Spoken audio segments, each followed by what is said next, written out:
Hej och välkomna alla ni som tittar på den här livesändningen och alla ni som har kommit hit till Blankspots redaktionslokal ikväll till det här Blixtinsatta meetupen om utvecklingen i Etiopien. Innan vi kommer in på det och presenterar kvällens program så vill jag bara kort nämna att idag så kom Blankspots team som har varit i Jemen ut därifrån. Vi har under 1 års tid försökt att ta sig in och bevaka utvecklingen i Jemen. Det är ju en vit fläck, väldigt få nyheter kommer därifrån och det teamet är nu ute och det finns en första intervju med dem på hemsidan. För er som inte har varit här, nu vänder jag mig främst till er som är i lokalen här och inte er som tittar. Men så kommer det efterhand ordnas fram lite kaffe och det finns också på andra sidan här garderob och toalett om ni skulle behöva det. Och när som helst under den här livesändningen så är det bara att räcka upp handen och ställa frågor eller skicka in frågor. Och sprid gärna också länken till livesändningen. Vi sänder ju från Blankspots Facebook-sida men också flera av er inne om ni har egna sidor så är ni välkomna att sända från dem. För att syftet med allt vi gör är ju att sprida information och kunskap. Och bakgrunden till den här meetupen som ju bestämdes för några dagar sedan, det var ju att jag kände och vi kände många på redaktionen att det hände så oerhört mycket i Etiopien. Först så kom den här nyheten om att alla politiska fångar skulle släppas. Sen så sades det att nej, det finns inga politiska fångar. Sen så började det släppas. Oppositionspolitiker, journalister och även Skindernegga gick ut ur fängelset bara för några dagar sedan. Men kort därefteråt så utlystes också ett undantagstillstånd i hela landet. Och det gör ju att man inte blir så att säga riktigt klok. Vad är det som sker i Etiopien? Är det en ny gryning för de mänskliga rättigheterna när äntligen politiska fångar släpps? Eller är det en intern maktkamp inom det styrande partiet? Och vad beror allting på? Och vad ligger i botten på allting? Det tänkte vi försöka att besvara här under den här kvällen. Och vi har med oss ett antal olika deltagare. Vi kommer börja med att ringa upp Amnesty Internationals Hebben Fekadu från Los Angeles som ska ge oss Amnestys senaste syn på vad som händer. Sen kommer vi ha professor Makuria Bulcha, som kommer ge oss lite fördjupning kring situationen i Oromo-regionen och utvecklingen där, vad som händer. Vi kommer också prata med Abdullahi Hussein som ju tidigare har arbetat i Ogaden-regionen eller Somali Regional State och få hans perspektiv på utvecklingen. Och får vi se om vi har någon journalist som kommer komma på slutet och prata med. Vi får se. Vi har bokat många gäster eftersom det är februari och hälften har blivit sjuka, men jag är jätteglad att alla ni som är här. Men jag tänker att vi börjar med att ringa upp Haben Fekadu från Amnesty i Los Angeles och fråga vad hon tänker om allt det här som händer.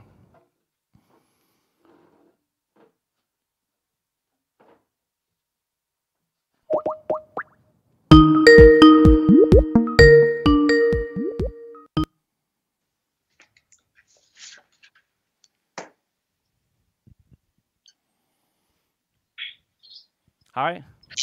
Hi, Martin. Hi. Thank you so much for taking time and talking to us here at Blankspot.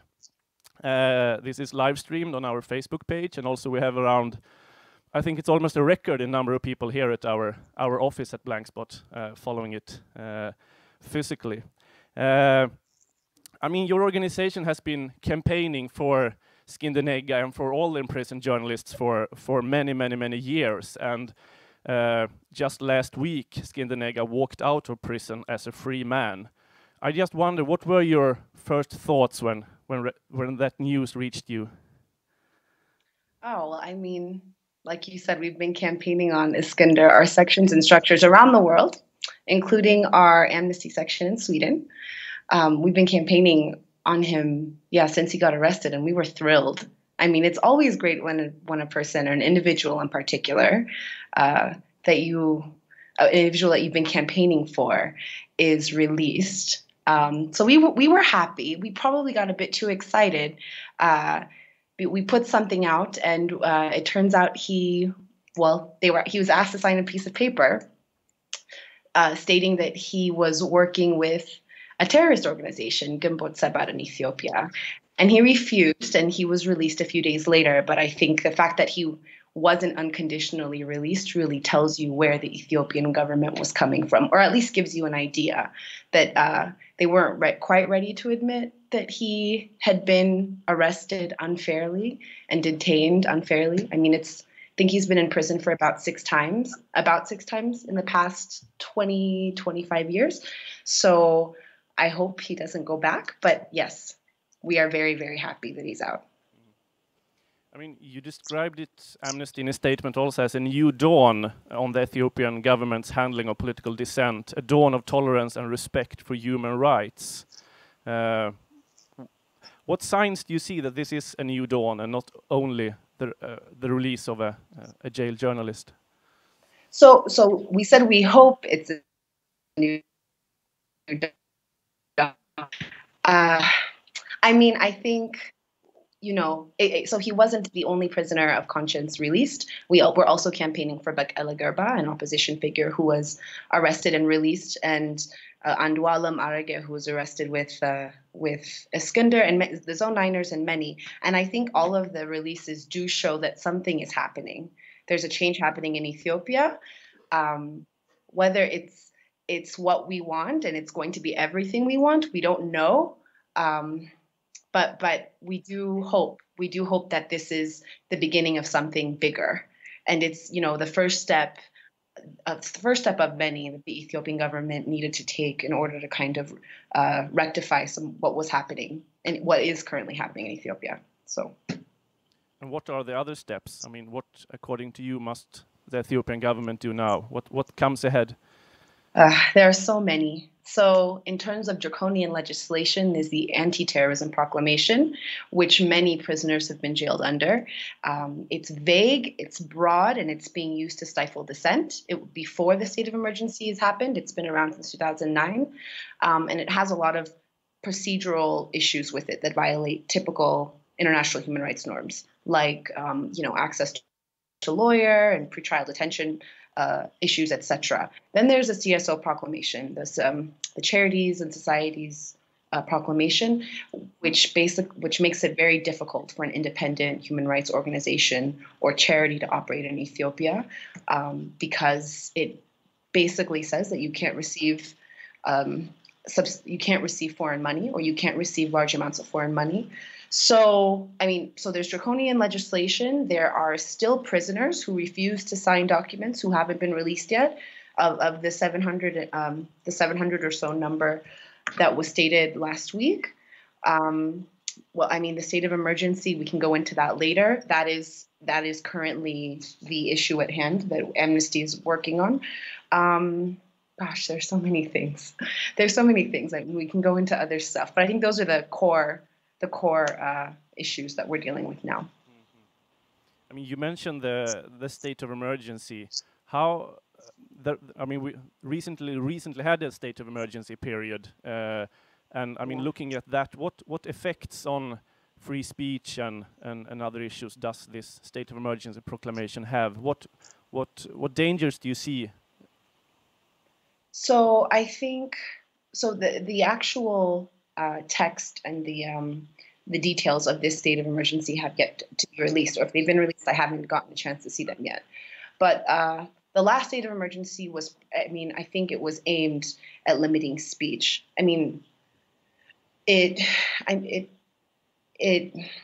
Basically, internet and communication channels were sporadically turned off and on. More often off for most people. It was a real difficult issue for international organizations and for businesses. It was a difficulty that they faced. Protests were banned. Gatherings were banned. It was the text was very vague. It had thrown out what little procedure and legal protections that people had out the window. Anywhere could be a place of detention. You could be searched and seized without probable cause or a warrant. So there were quite a few, I use the word draconian measures that the state of emergency put in place that was really aimed at limiting communication and limiting assembly. So it did affect protests.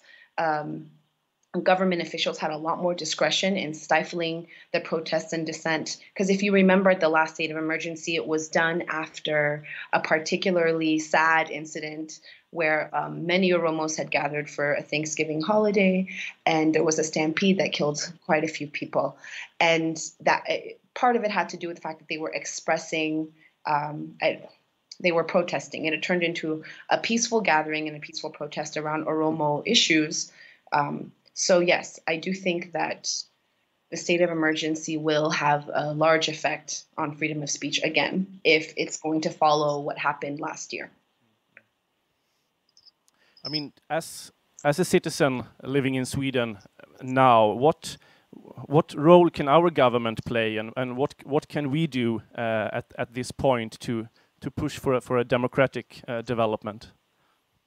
Well, I think if you were to look at the protests that have, the Oromo protests that have started up from 2015 to 2016, and then the state of emergency, and then the protests again that have been happening recently, and then, this following state of emergency, I think what you'll see is that there are real reforms needed, and that there are political, social, and economic reasons for protest.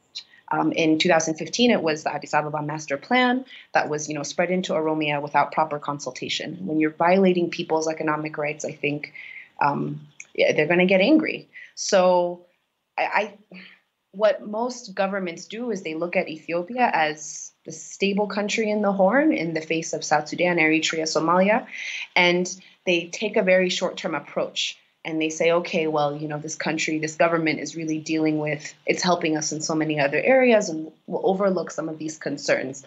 But when you have 100 million people going under the second state of emergency in a period of 2 years, and you have protests and violence spreading all over the country, it becomes clear that this is quite an emergent situation, and you need a long-term strategy. So from the government of Sweden, recently, so the European Union and the US both put out statements condemning the state of emergency and its implications on human rights. If Sweden could do that, that would be great. I think taking a long-term approach to foreign policy with Ethiopia is important, and understanding some of the grievances that are underlying some of the protests that are going on. Looking at, I won't comment on elections, but I think it was 98% last time. So kind of looking at how some of these democratic processes play on in Ethiopia. That's what I would want most governments to do. In terms of the people of Sweden, work with Amnesty section in Sweden, and we'll continue campaigning around individuals that get arrested, and hopefully continue to campaign around bigger issues. And we hope to work with as many people as we can. Thank you very much, Haben Fakadu, and thank you for joining us live. Thank you. Have a good night. Thanks. Bye.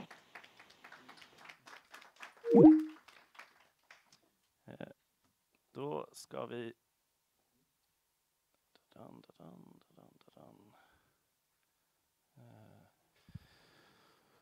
Då ska vi gå vidare i programmet, och ställ gärna frågor, ni som tittar, och dela gärna livesändningen så att fler ser. Om det är något som lät innan här, så har vi en liten Facebook-räknare, hur många som följer Blankspots på Facebook. Och ju mer som följer och gillar oss, desto mer journalistik kan vi också göra. Men jag tänkte gå vidare och välkomna upp professor Mercuria Bulcha.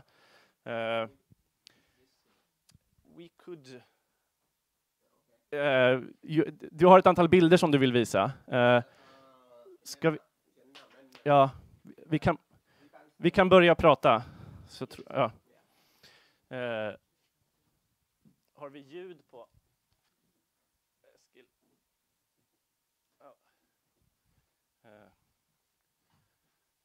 Vi väntar lite tills vi får en mygga på dig, så kommer Eskil med det.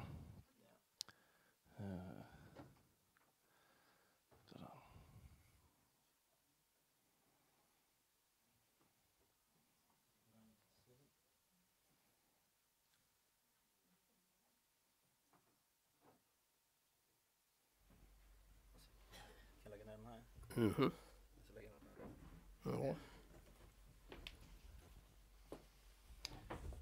Det är ju lätt när man följer Etiopien utifrån att kanske bara hamna i så här nyhet för nyhet. Men jag tänkte försöka fråga dig som har grundat Oromo Studies Association, som är professor här i Sverige och som jag har följt och levt med den här konflikten i hela ditt liv. Hur man hör ju mycket om att alltså kärnan i proteströrelsen har varit Oromo-befolkningen. Hur ser dess situation ut? Hur skulle du vilja beskriva liksom, situationen för Oromo i Etiopien? Ursäkta, kan vi gå med engelskan? Yes, you could speak English. Yes, Yeah. You're free. Well, the ground for the crisis in which the Ethiopian state and the Ethiopian government finds itself today started with Oromo protesters. As she said, as the journalist said, the protest started 2014. It started with Addis Ababa master plan. The Addis Ababa master plan was to displace about 1 million or more farmers or families together. It was to extend over 1.1 million hectares of the land around Addis Ababa. That made protest from the beginning. It made protest because already from 2005 up to 2014, 30,000 or more families were already displaced from around Addis Ababa. 150,000 people. This is in record. And those who were displaced were not compensated properly at all. Sometimes they didn't get anything. These were quite prosperous families, some of them. They depended on farming. They had their homes there. Their homes were destroyed. They were not compensated. There was no job for them. After they were displaced, some just went to the Middle East, the young ones. Some went to other places. Some stayed in around Addis doing daily work. So that was a crisis, and then there was a demonstration. The government did not listen to the demands that came from the Oromo, particularly the young Oromos. You know, by this time, the Oromo youth, who were born after the present regime came to power, they are 17, 18, 20 years old. So this started to demonstrate, and there are not few. There are about 10 million young Oromos. We call them Kero. Kero means young people, unmarried, who are from 16 to 24, and they have the duty to protect, in our tradition, in the Gadas, the old Oromo system, they have the tradition to protect the society. They are the ones who do things, that is for the welfare of the society. So they have got this idea too, which was not taught in school before, but now after the Oromo language came back, we started to use Oromo language in school after 91. They were brought up with their own culture. So they took the responsibilities that Oromo youth used to take, before in the 19th century. They started to demonstrate. Then there was crackdown on them. The police killed many of them. Many were put in prison, in prison camps. Many fled. And many of these are university students too. But from elementary school to the university, the youth were participating in the first phase. After almost a year, 2015, there was a demonstration against land grab in a town which is 80 kilometers away from Addis, 80 kilometers in the west, called Ginchi. The police killed some of these people who demonstrated. They leased a forest, an ancient forest, to a logging company in that near this town, and then they even leased land around the town, which has, including the football, school football, for developers. When that resulted in the deaths of some of these people who demonstrated, they it just went like wildfire all over the Oromo country. People were, now listening to each other. There is social media. What happened in the east is heard immediately in the west, as you know. So in a way, the government's response to the national protests, that they were violent, was one of the reasons it became such a huge uprising. Yes, even now, the government continued with the violence, and in Ambo, just about 135 kilometers from west of Addis, near this place, Ginchi, where the explosion started, they killed about 70 people in one day. And that just became even, the opposition became more intensive. The people who started to demonstrate became masses. It's not just a few thousand people who go to these demonstrations. That is what I wanted, by the way, to show. It's just hundreds of thousands of people. We have one picture here that I found from one of the protests. Yeah, this is one of those. It's just an ocean. It's not just in cities. It's all over the Oromo country, even in the small villages.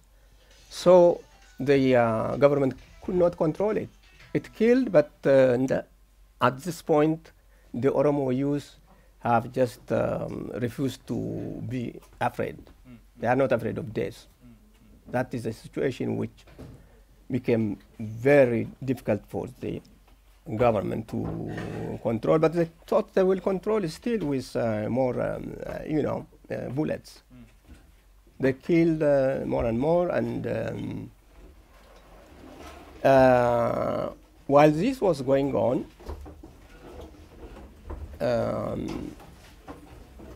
they declared the first state of emergency, which was just in Oromia. It was not for the whole country. That was in March 2016. They divided the Oromo country into 8 zones. Each zone was ruled or governed or controlled by a military general.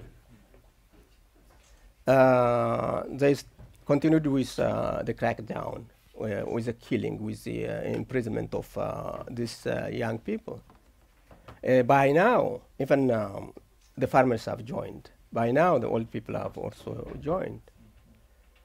The killing continued 2016, and then in August, a boycott, market boycott, was called. The whole Oromo country was closed for 4 or 5 days. No movement. Addis was functioning, but outside of Addis, it was not much that was functioning. In Oromia, Oromia is now the center of, Ethiopia. You cannot come from Addis Ababa out, west, east, north, south. There was road blocks. I could have shown that. There are so many places where the roads were blocked. So business was at the standstill for 3, 4, 5 days. But it's a protest that started 2014 and then been growing 2015, and it's met with violence, hundreds, maybe thousands killed and jailed.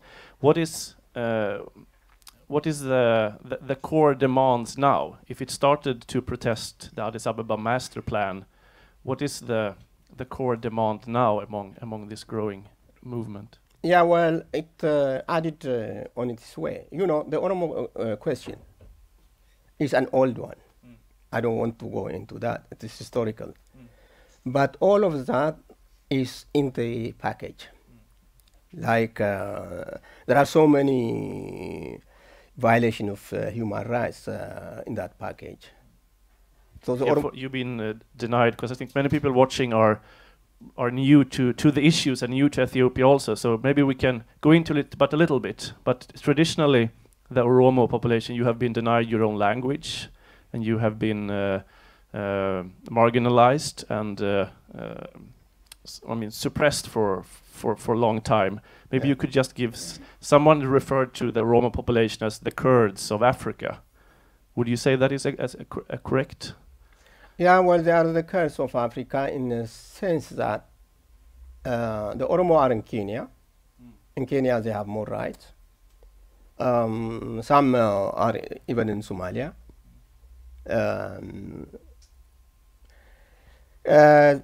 In Ethiopia, they are like the Kurds in Turkey before.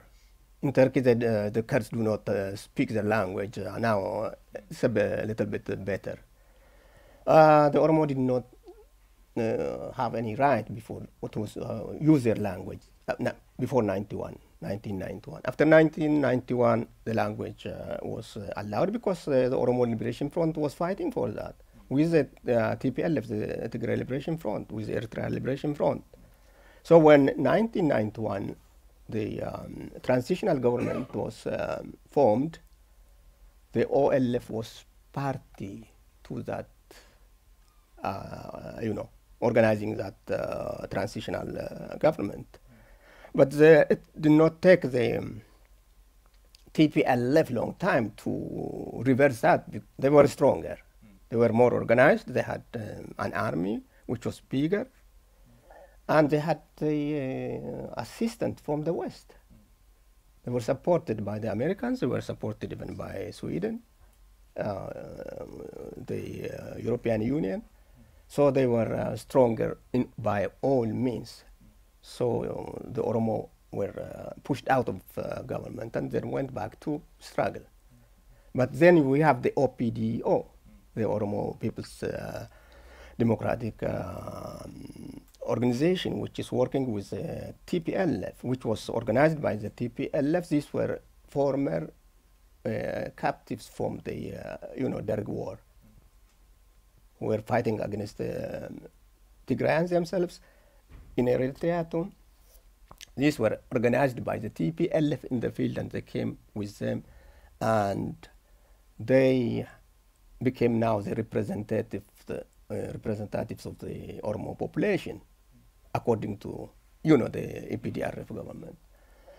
So there were some rights that were achieved. I mean, there was Oromo regional state. You have the region, you have schools, you have the language, even some cultural development was going on. So the Oromo have some rights that they lost before, during Haile Selassie, during Mengistu. The rights they did not have then, some of them are regained under this present government. And I mean, you described these different Oromo organizations, OLF and OPDO, which is in this government coalition. But it seems also like all these protests has pushed the OPDO to take a harder stand against TPLF.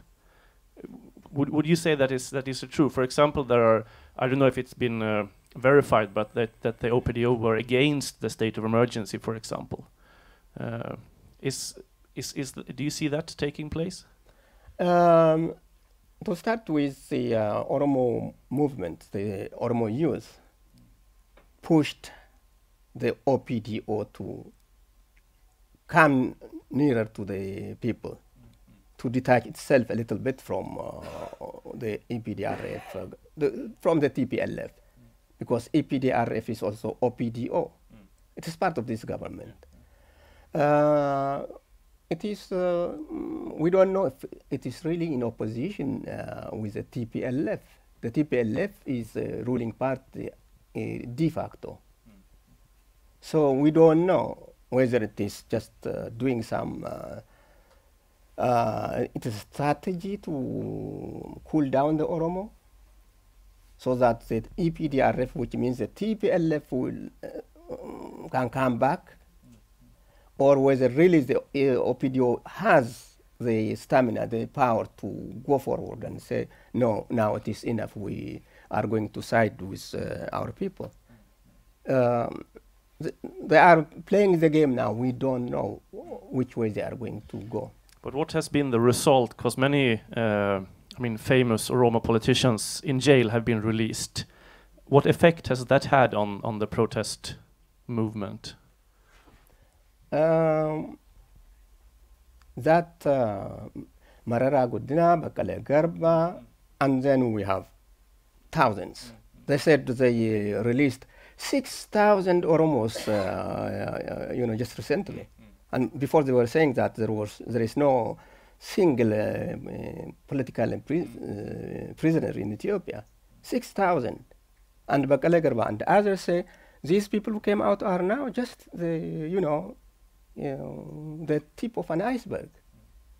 There are tens of thousands of prisoners in the prison.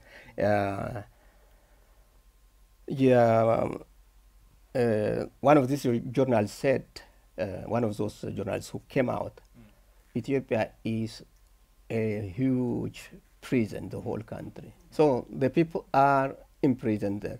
So that they are now released doesn't mean much.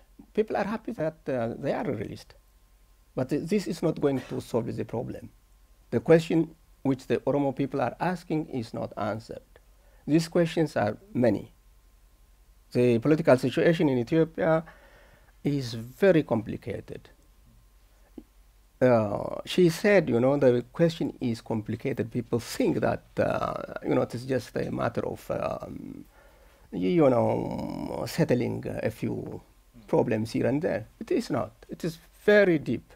And the Ethiopians themselves do not understand how deep it is. This is historical. This is a country with 100 million people. The Oromo are more than 40 million people here. These are nations. People are saying ethnic politics is destroying Ethiopia. It is not ethnic politics, these regional states are not really, one should not call it ethnic politics or TPLF politics of ethnicity or with ethnicity. These are big nations under one state or in one state. There are so many interests, so many things that collide, that conflict. Nobody knows how to settle that properly. It could be settled, but people do not listen, do not dialogue. The thing that, like this government is doing, you can rule 100 million people by force. It's not going to work. So what solutions do you see to this current political crisis? The solution I see at the moment, these different groups that are vying for power, most of them. Some of them, of course, are struggling to bring change to the country, to the people, but many have also power inside.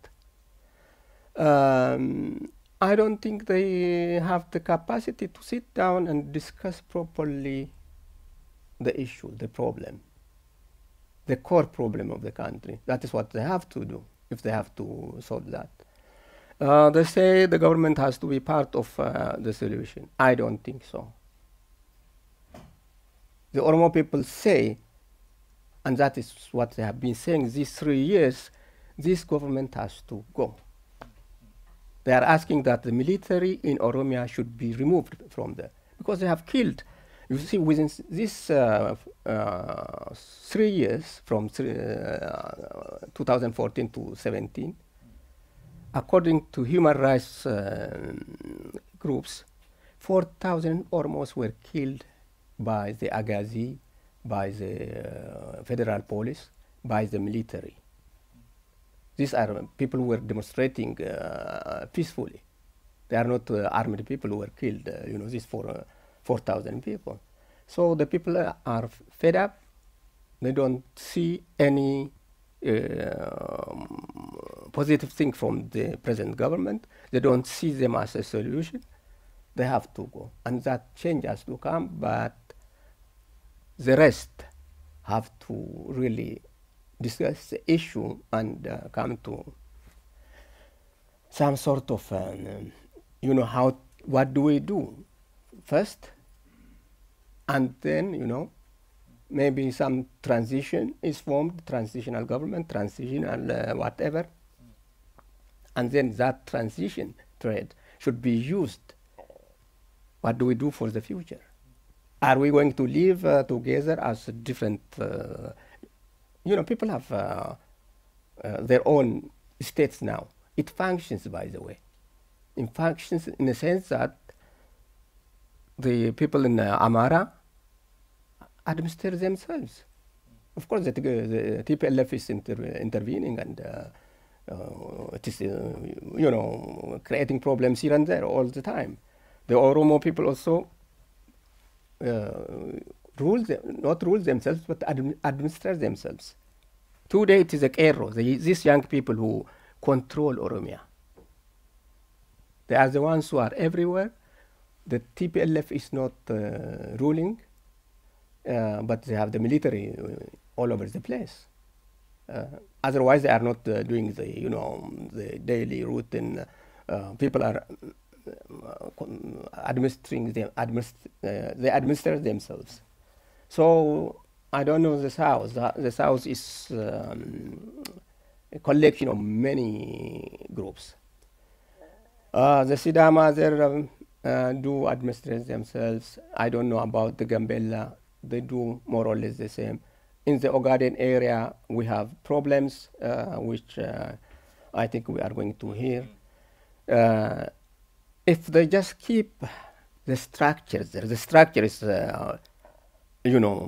functional. I mean, it can function, the structure that we have now as a federal structure. And then what do we do with this structure is to be decided, to be discussed by the incoming groups. They have to come from all of these people, from the Somali, from the Oromo, from the Amara, from the Afars, from Gambela, from Benishangul. There are so many groups. They have to come together and say, what do? We have our regions. We can really administer ourselves. But how do we control? How do we live together? What do we do with the security of the region as a whole? What do we do with the economy? How do we live together now and in the future? That is how things have to be,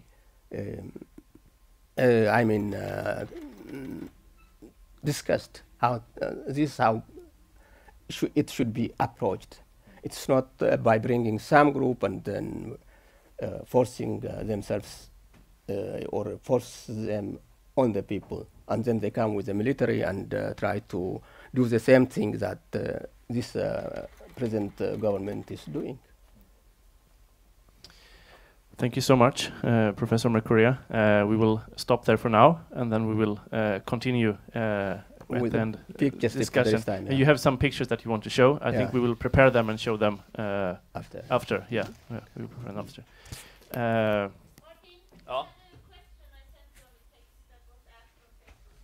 Sorry, we have a question from Facebook. Let's see. And while we look at that, Abdullahi Hussein could put on his microphone.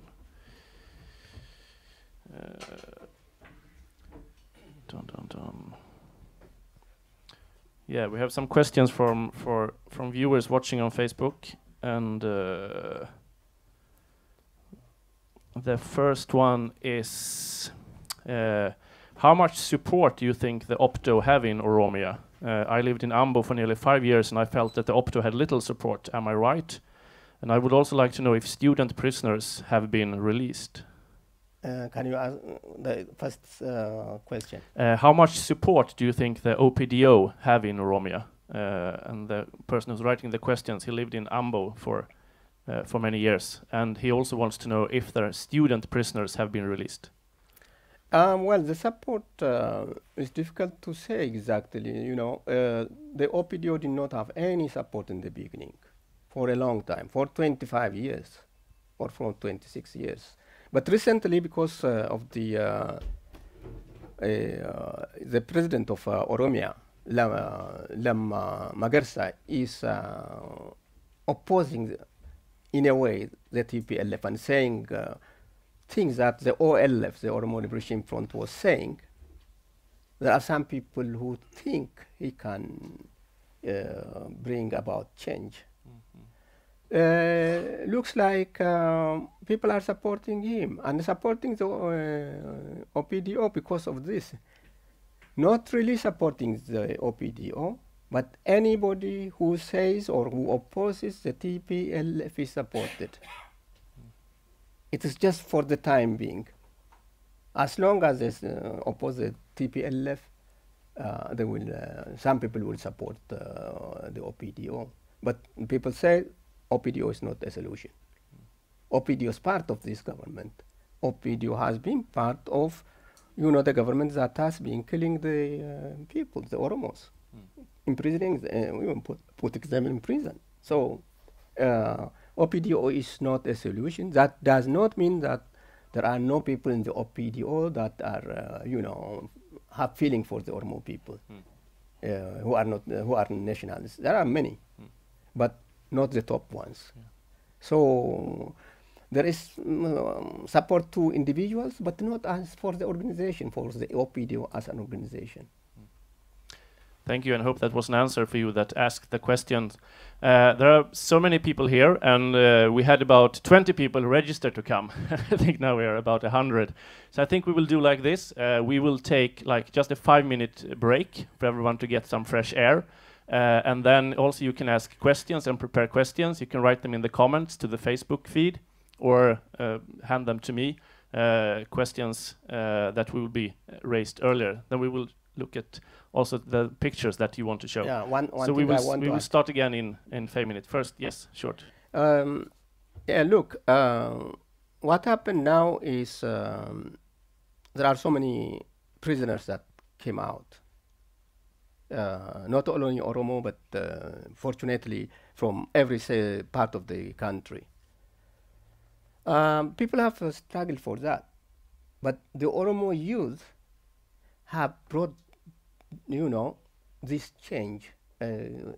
That should be really appreciated, because they died so that people came out or have to come out of prison. They fought for the people who were prison. The last, you know, struggle, these last 1-2 months, it was just to get people out of prison. Bakala Garba is the #1 there because he was sick. Because of him, the market boycott, that almost was successful all over Oromia. So the other people, I mean prisoners, also came out. I wanted to just make that point. It's a good point. Yeah. Det var en som ville också bara ge sitt perspektiv här i publiken. Du får den här lilla mikrofonen.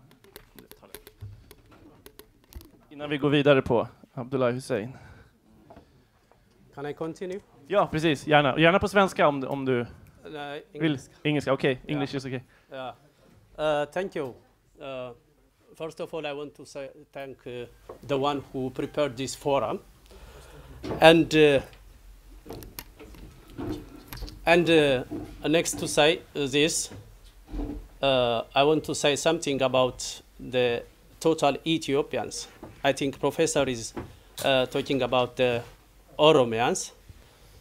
Of course, I am from Amharic speakers, but my thinking is about the whole Ethiopians. I was there before 1 year. I was there in the mobilization of the people in the last of 2016 in Gondar. A lot of people are died. I was the one who makes the move to the people. I print different papers, which we posted. So due to that reason, the government wants to me. And I leave my 3 children and my wife is there. When I'm calling to my family now, I have 2 small twins. They are 6. Always they cry. When I go to back, the government will arrest me because I'm the member of the opposition party, which is criticized by the terrorist, that is Ethiopian People's Patriotic Front. So I cannot go back. But when we talk about the political situation of the country currently, all the Ethiopian peoples are, I can say, arrested. As we all know, he released more than 700 prisoners, but there are a lot of 10,000 prisoners in the prison, which we will know their name. It released the one, most of the peoples, especially the abroad countries, the known peoples. So now, currently, the government wants to elongate his authority by dividing the people with language for 26 years. But the whole Ethiopian peoples are aware about that one now. And they started to move. When there was a mobilization of peoples in Gondar in the last 2016, what the people said, the Oromo blood is my blood. And the Oromo people what said, the Amara blood is my blood. So they are aware how the government divides the people. Now they become one. So we have to talk about the whole Ethiopian peoples. Not only the Oromians, not only the Amharic speakers, not only the South nations. The whole Ethiopian peoples are arrested now. So what will be, in my opinion, what will be the next solution? If the government wants to become a democratic government, of course, he has to arrange forums. First of all, he has to take out the anti-terrorist law. And it has to arrange forums for different organizations from abroad. It may be from the terrorists. All the Ethiopian organizations must discuss. And the government has to give the responsibility to the people. The people can decide. We know the opportunities of, or the experience of different countries. For example, the experience of the Sweden. The community administers their community. We can see the experience of Switzerland. They elect on the road with a direct participatory. As we have seen, there was election in Ethiopia, but it is not election. As we all know, the member of the parliaments almost 100%, we can say, the member of EPRDF. So they sit in the office of the organization in EPRDF, they talk, and they go to the parliament hall, and they raise only their hands. So if the government says, I am a democratic government, he has to arrange the forum. He has to give the opportunity to the people. Of course, the government is released around 700 something prisoners. The government, it is not the government released. The result of the people.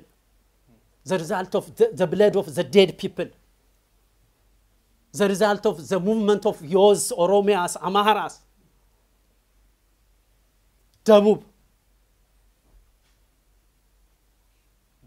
So, what is my opinion is, especially the different countries, the government of Sweden, the government of USA, the government of other countries has to stop and think how our people is died. They are giving a lot of dollars to the murderer state. So why they say stop this action? I think one of the key issues is that we need more journalism from Ethiopia, because this development 2014, 15, 16, 17 up till now, it has been broadly not reported in, international news outlets. You need to search on the internet to find information of what's happening in Gondar or in different places. And I also thought that it would be a huge news when people were released from prison or so on, but it was the same time as a school shooting in the United States, and then that news, dominated everything, as it usually is. And I think that is one of the things that we are trying to do here to encourage others to write more about Ethiopia and the happening, and also do more journalism ourselves. Thank you so much for thank you so much for this.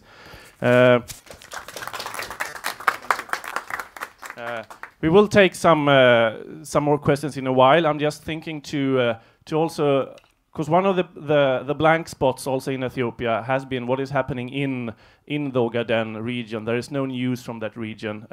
Before I take some questions, I will just ask Abdullahi Hussein about what is the situation there.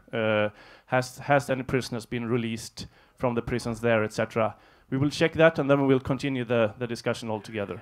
So please, Abdullahi Hussein, welcome. You are a human rights activist from the region, and it's the most eastern region in Ethiopia. And a couple of years ago, you also worked within the administration, close to the current president, Abdullahi. But you escaped, and you are. I sometimes compare you with Edward Snowden. You escaped as a whistleblower with evidence of human rights abuses, and also with evidence relating to my own case, which shows that it was fabrications, the evidence against me and Johan, just to make that clear and transparent. This conflict has shocked Ethiopia, but you don't hear much about if there are protests in the Ogaden region as well. How is the situation there? What is happening there? Thank you very much. And this, I think, will be the first interview the two of us make. So the Somali people in Ethiopia are actually the third largest majority in Ethiopia, the first being the Oromo and the second being the Amhara people. But when we compare to the situation currently in the Ogaden region to the protesters in the Oromo region and Amhara region and other new places that are recently joining the protest, it's obvious that it's quiet in the Ogaden region, despite some small activities that are actually invisible to the outside world because of some reasons. And I think it will be a good idea to take a look at the background of this region and why it is so quiet in the Ogaden region. One thing that is really significant in this situation is back in the time when TPLF took over Ethiopia. The ONLF, which is the Ogaden rebel group, was actually working together with the TPLF, and they won the first election that took place in the Ogaden region. So they were administrating the region, and their parliament actually voted for independence from Ethiopia. If I remember correctly, it was, I think, 84% of the parliament at the time voted for independence. And it was starting from that time where the conflict started, where the TPLF started actually shooting at the leaders of the ONLF at the time. From that time on, there has been internal conflicts in the Ogaden region, and because of this reason, I think around 70 or 80% of the national army of Ethiopia is actually in the Ogaden region and has been for the last 26 or 25 years. So the TPLF was, in fact, using this huge army to kill, torture, and displace the civilian people in the Ogaden region. Because of this, tens of thousands of people have been killed. A huge number of people have been arrested, tortured, and we have a lot of intellectuals who fled the region. What is left is actually people who are uneducated, people who grew up in this whole mess, people who don't have the capacity to help the people in the Ogaden region. And among them is the current president, Mr. Abdullahi, that I have worked with. So during all this time, they were using the resources and economy they were getting from the largest regions like Oromo and Amhara and other places. And they were in fact using this economy into breaking down the Somali people in the Ogaden region. I think I will not be wrong if I say the most or the biggest resistance to the TPLF was in the Ogaden region before this last years. And because of this, they have succeeded to silence the people in the Ogaden region, despite the conflict that are still going on. And this has played a significant role into the situation that we see in the Ogaden region now. What has happened, for example, one thing I can take as an example is an incident that took place in 2016, which can be the latest or the recent example that can explain the situation in the Ogaden region. There is someone who is one of the intellectuals who fled the region, who lives in Nairobi. He wrote something on Facebook that was obviously against the president, and he was publicly criticizing against the president. What the president did was he arrested the whole family of this person, and it was really a sad situation, and he actually executed the younger brother of this person in a horrific and unimaginable way by torturing and then throwing him out from a car that is on speed, together with his father. And they did that while his father was watching. This was the latest, or one of the latest things that can be taken as example. So this is the situation or the reality in the Ogaden region. And this, I think, obviously explains why it's so quiet in the Ogaden region. But I think now we have new activities, even though they are really small, because of the huge demonstrations in the Oromo region and the Amhara region and other places. People in the Ogaden are also trying to come out and do something. And the president is actually now paranoid, and like he's kind of losing control, and people can see the whole situation. Yeah, so I think that might explain why it is so quiet in the Ogaden. Has anyone been released from the jails in the region? Has there been the same kind of process where people are giving pardon or clemency? Unfortunately, despite the release of those prisoners being, personally, I see it as a positive thing. It was a happy news. It was really a good news. It was not only the prisoners, but it was also their families that were suffering, and it was. I think everyone was happy because of that decision from the ruling party. But unfortunately, what undermines this positive kind of step are few things. The first thing is the new state of emergency, which has been tested and failed before without any kind of solution. And coming up with the notion of a state of emergency only after the positive steps has been taken undermines obviously these positive steps. But what even undermines more is the fact that there hasn't been even one single person released from the Ogaden region. So this sends a message that the ruling party, or like to be frank, the TPLF never responds positively. There hasn't been any protests or demonstrations in the Ogaden region, but there are tens of thousands of prisoners. They haven't released a single person until this time, to my knowledge. But they have released prisoners, around 6,000 people, because of the pressure from the Oromo people and from the Amhara people. And this tells us that they don't respond to anything possible. The only way anything can be changed in Ethiopia, to my understanding, is to put more pressure on the ruling party. Mm-hmm. So there hasn't, unfortunately, been anyone released. So what do you see as a solution from your perspective? What could be a way forward to solve the political crisis for Ethiopia? I think one thing that I see as a positive and really a good step is the fact that the Ethiopian people have now seen their power when they come together. They have tested their power, they have seen it, and I think there is no way going back. I think what is inevitable for the TPLF is to let go the status quo.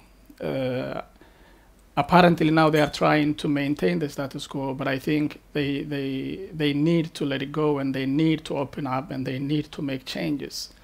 Those steps were really, really positive, and it was good news that they have released those people. They need to continue, and they need to release also people in other places, not only because people from the Oromo and Amhara protested, but they also have to release those who haven't protested. Otherwise, it's only pressure that makes them protest. So I think the fundamental, there's a need for a fundamental political change. And what people are demanding is only a fundamental change. So I think they need to stop trying to maintain, as I said, the status quo, and they need to open up.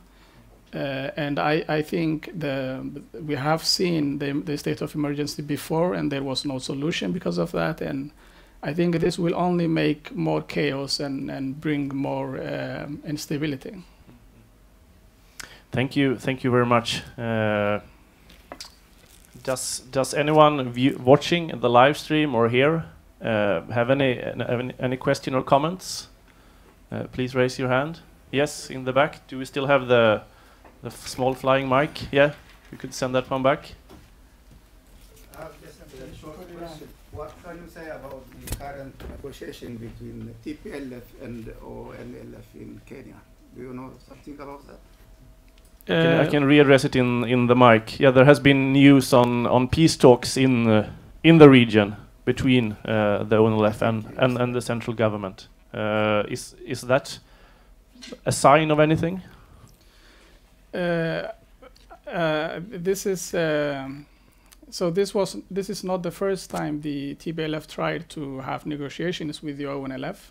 I think this is the third or fourth, I think.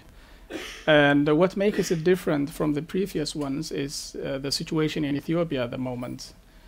The TPLF they are not actually honest with the negotiations with the ONLF, but they are just trying to use the ONLF as a propaganda on the international media to say that, okay, we are opening up, we are negotiating with people, we call it terrorists, we want to open up the political space.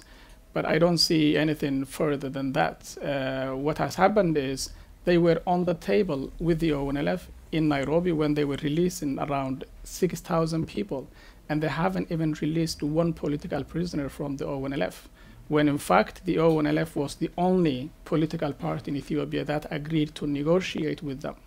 So I mean, it's unfortunate, and it's I don't see any good sign of any positive thing from the negotiations. And actually it ended in they publicly said they could not agree or they could not sign anything. Yeah. Yeah. We have first in the back questions. Yeah. Yes, please. Yeah.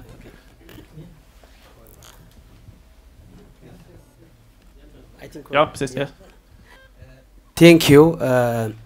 Actually, I would like to say thank you for Martin Schibbye, this kind of discussion with the Ethiopian, the current situation.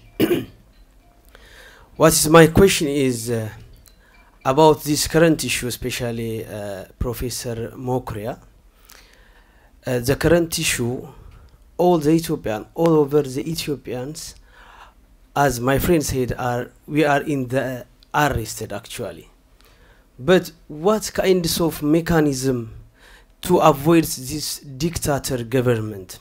I think to have unity. Can you say something about the unity to solve this problem? The second question is, what will do the diaspora to avoid these kinds of, as we know, a lot of people are killing in different Ethiopian regions, but the Ethiopians, every country knows detail about this one. So what we'll do, what we live here in the European country as a diaspora, what your advice for Mr. Professor Mo? This is my question. Thank you. Yeah, we could take them first. Answer the questions about unity and the diaspora.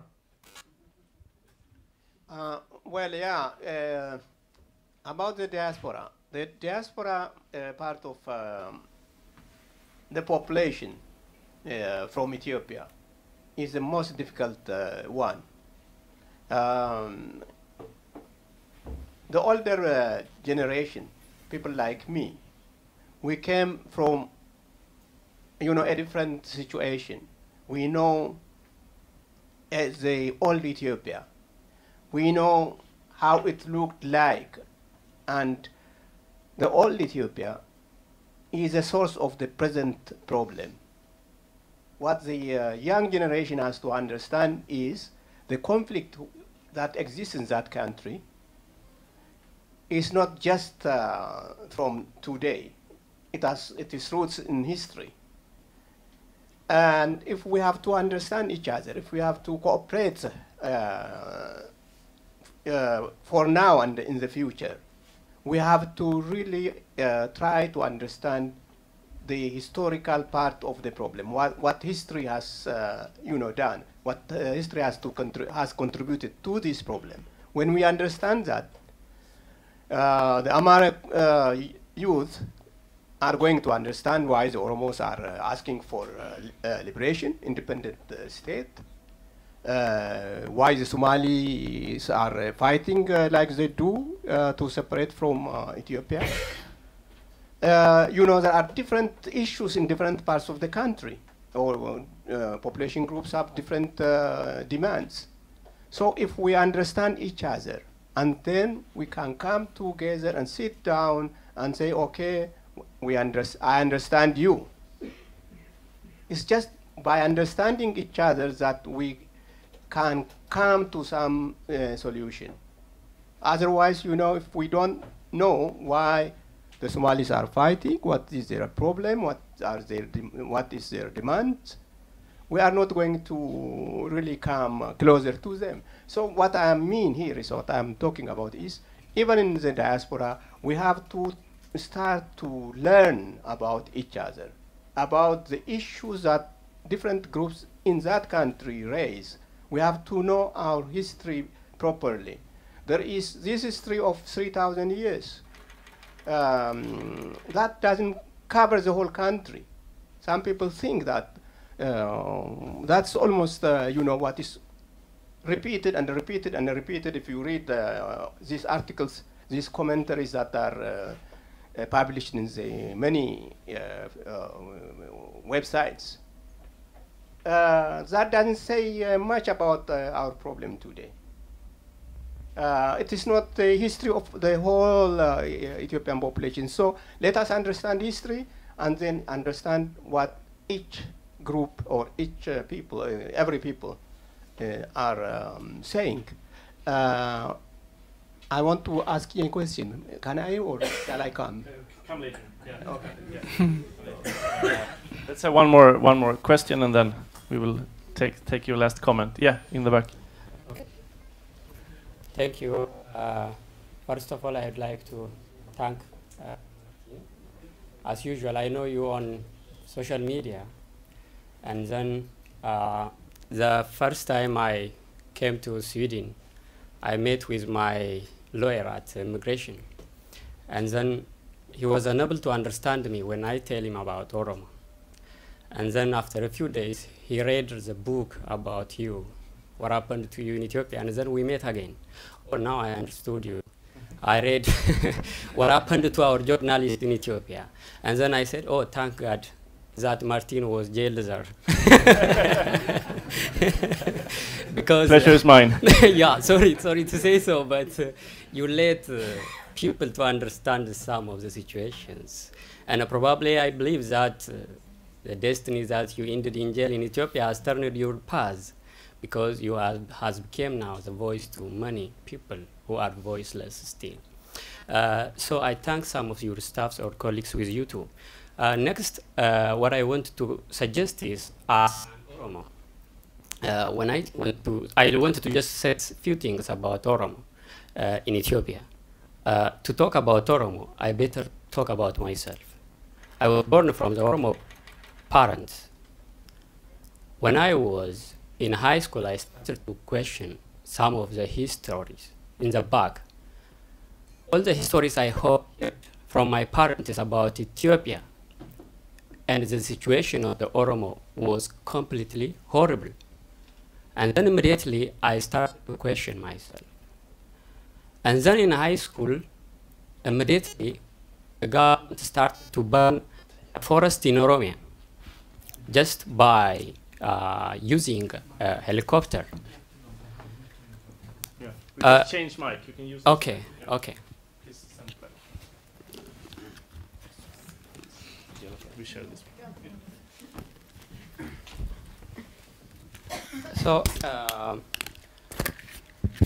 So immediately the government started to burn a forest, which is conserved for long centuries by my people. And then started to strike. Immediately, majority of my friends were shot. I was jailed. My brother was jailed. My cousin was jailed. My best friends were jailed. And we started to sustain severe torture. And then after, even we were cancelled from school so that we will not attend any school. So we tried to move away from the home, and then we attended the school and then completed high school. So then after, the torture continued. The torture was not only physical, psychologically. My name is Shala. Everybody, when they see to my name, everybody except the Oromos and a few nations in Ethiopia the way they see to me or look at me is different. In the university, as a chance, I was assigned to Mekelle.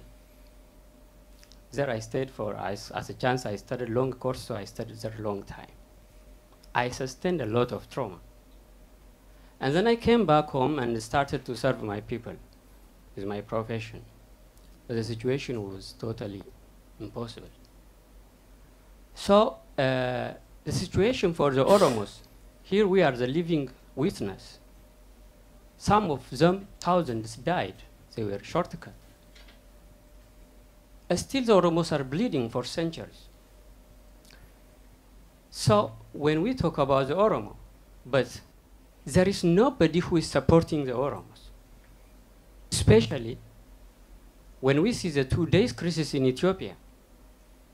It is not the TPL that is strong enough to do these all things in human actions to the people.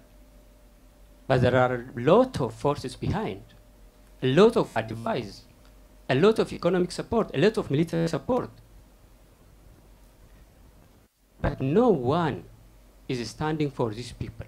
Not only the Oromos, for the whole Ethiopian people, no one is standing. So my question is, I know that African lives never matter consciously, or it might matter too. But everybody is human being on this planet. Every life matters.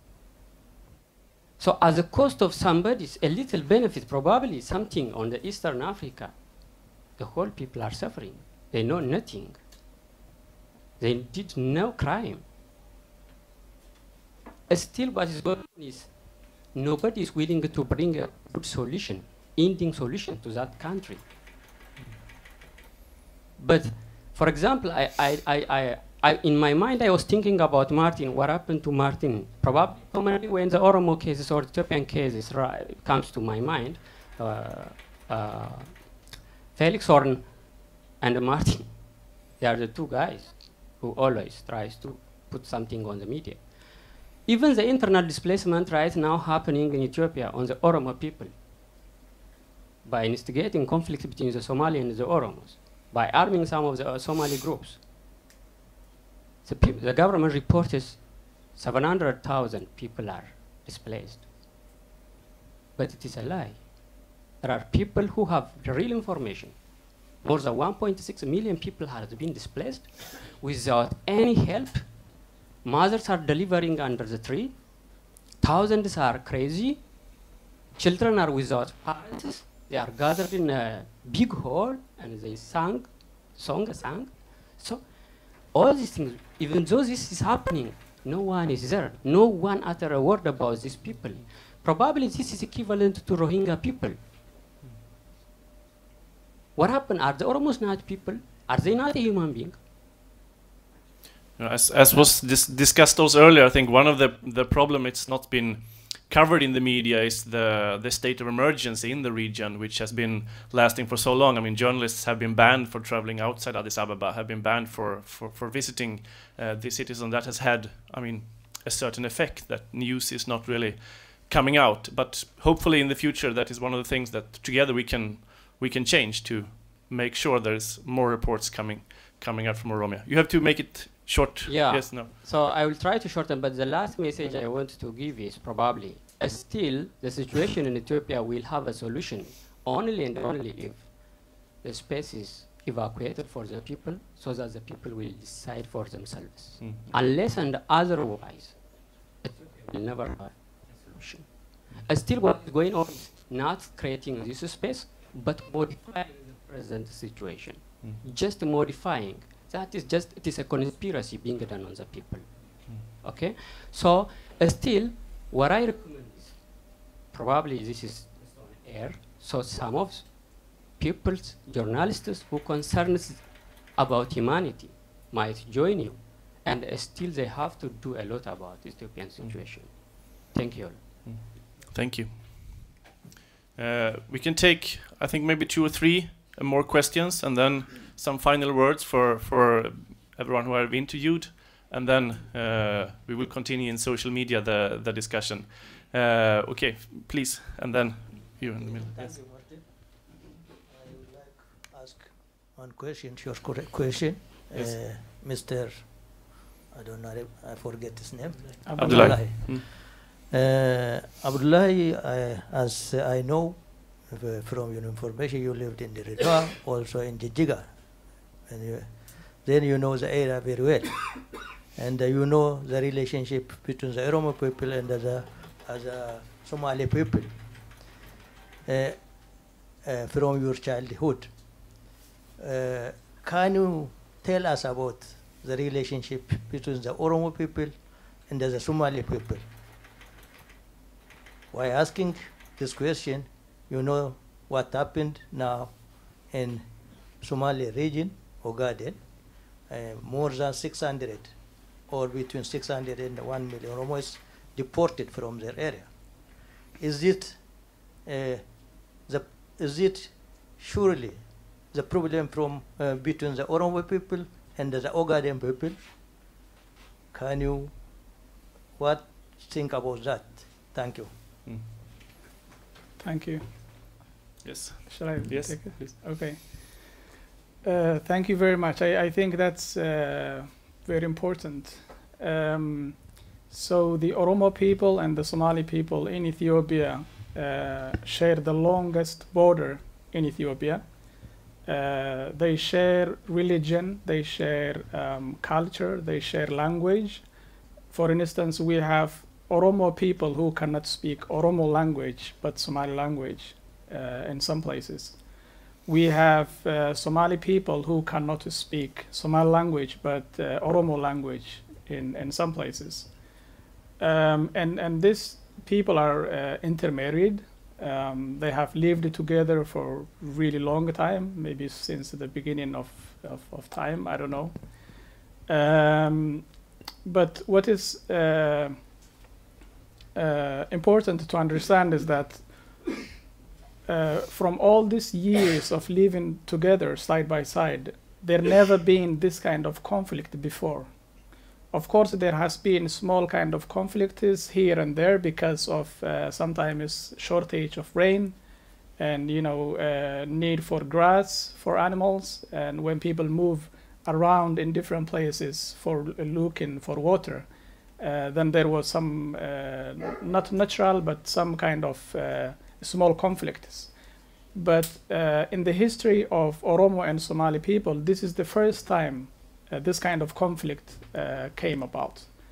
So that is something that should be looked at.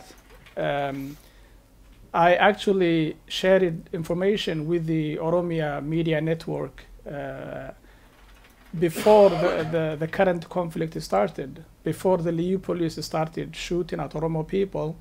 I gave information that was aired in the OMN TV, and the information was this. The TPLF is giving more weapons to the Liu police, and the idea is to start a conflict with the Oromo people. The TPLF is trying to change the focus of the Oromo people from the government into their neighboring brothers and sisters. And this was what has happened, I think, only a few months after we aired that news on Oromia TV. So I think it's obvious when you look at the kind of the conflict, it is nature, and when you compare it to the previous ones we have seen, it is, I think, obvious that this was organized by the ruling party. The conflict was not only in one place, I think it was throughout the whole border. It was like if two countries were going into war. And this was the first time we have seen this kind of conflict.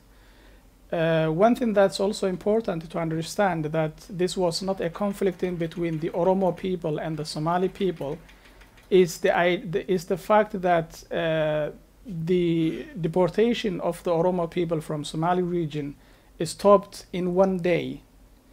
So when you look at this, if the government was behind this, then when they give the order to stop it, it can be stopped in one day. But if the people of the Somali region was behind deporting the Oromos from the Somali region, then you could not stop it in one day, because then it is the people who are forcing these people out. and then that will take time to stop it.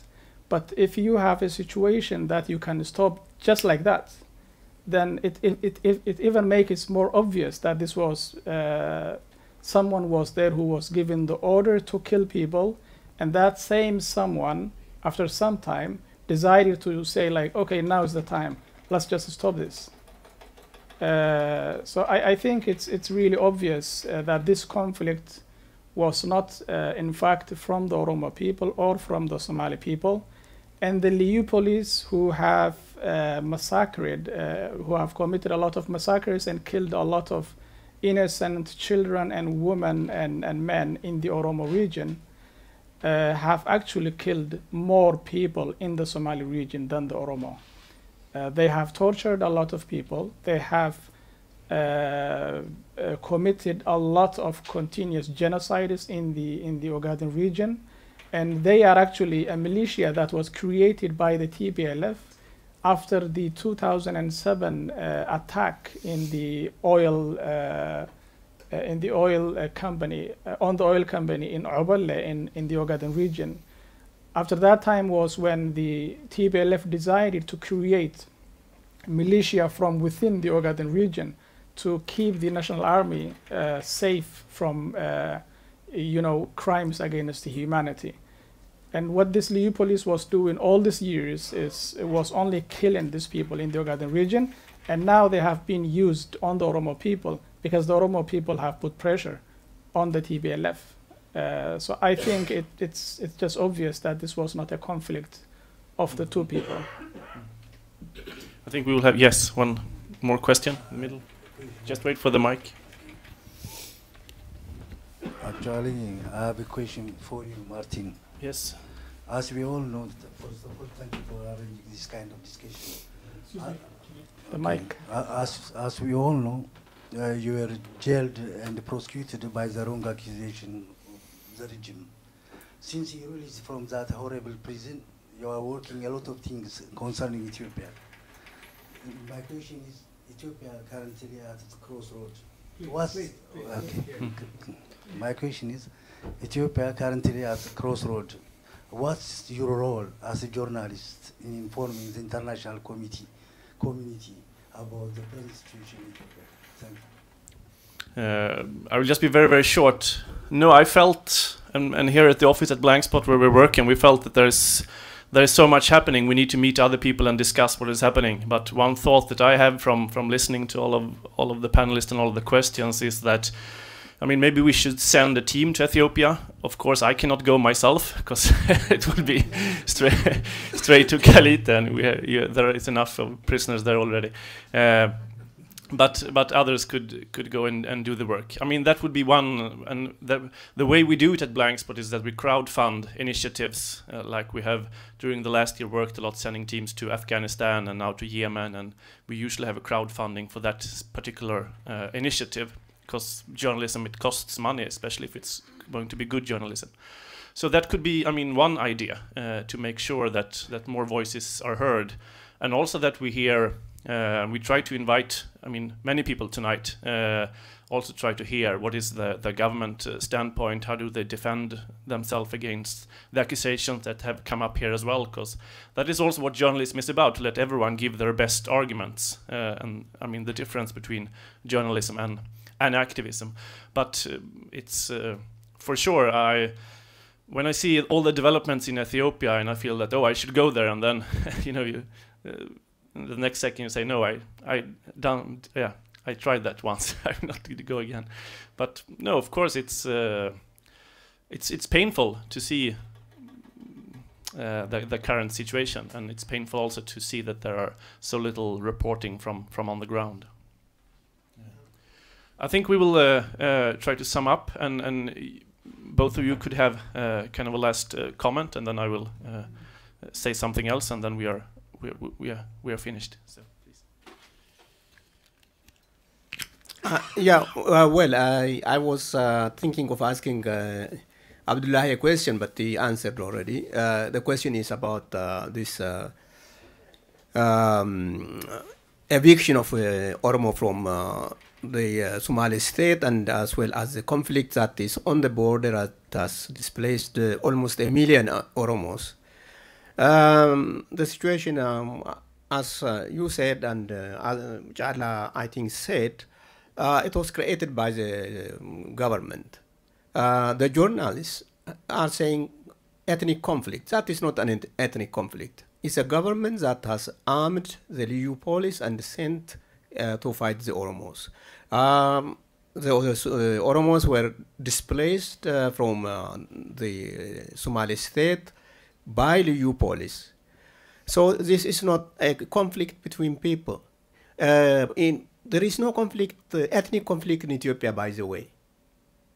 I haven't seen people fighting other people and other people. The Amara and the Oromo, for example, do not fight each other as people.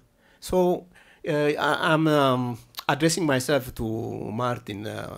Please, journalists have to understand that this, what is going on, is not ethnic conflict. It's a government-created, state-created problem.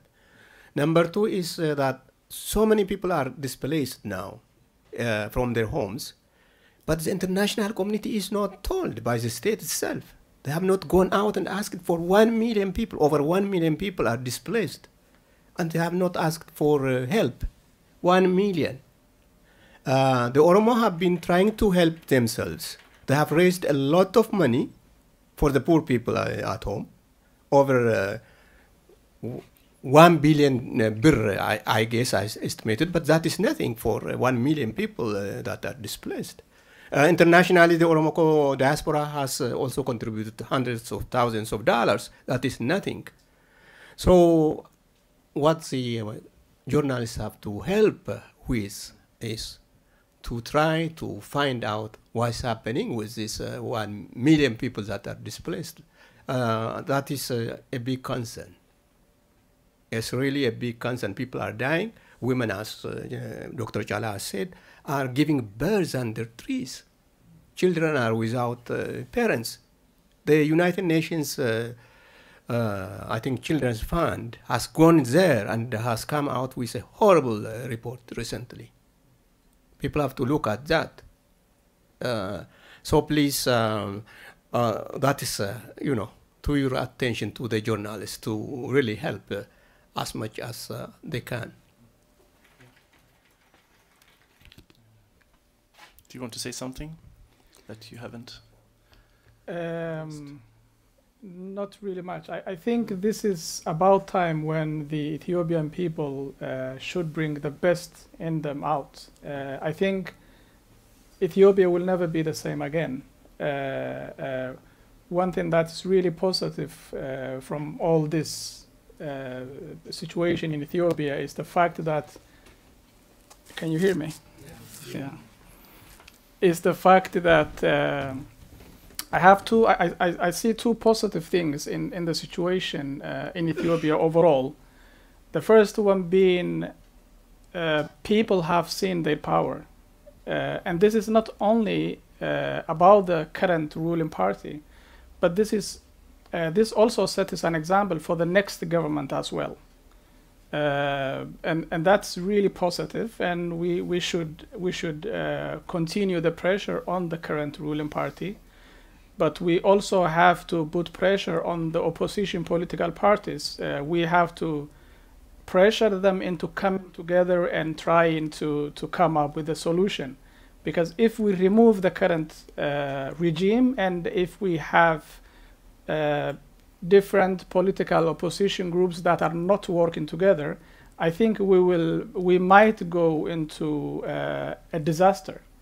So I think Ethiopian youth who are currently protesting need to also put pressure on all the opposition political parties. The second thing that I see as a positive is, I think this is the first time when a lot of Ethiopians are coming into standing together. I have seen a lot of people who are actually putting behind all the old differences and focusing on the ruling party and coming into agreement that no one can be free alone and that we need to stand together and get our democracy and freedom together. And I think that's really positive, and we should push for that. And congratulations to the young people of Ethiopia who finally forced the ruling party to, for instance, for the prime minister to resign, for the ruling party to release all these prisoners, for all this state of emergency that is not really working. And I just would like to take the chance to say congratulations and thank you to everyone.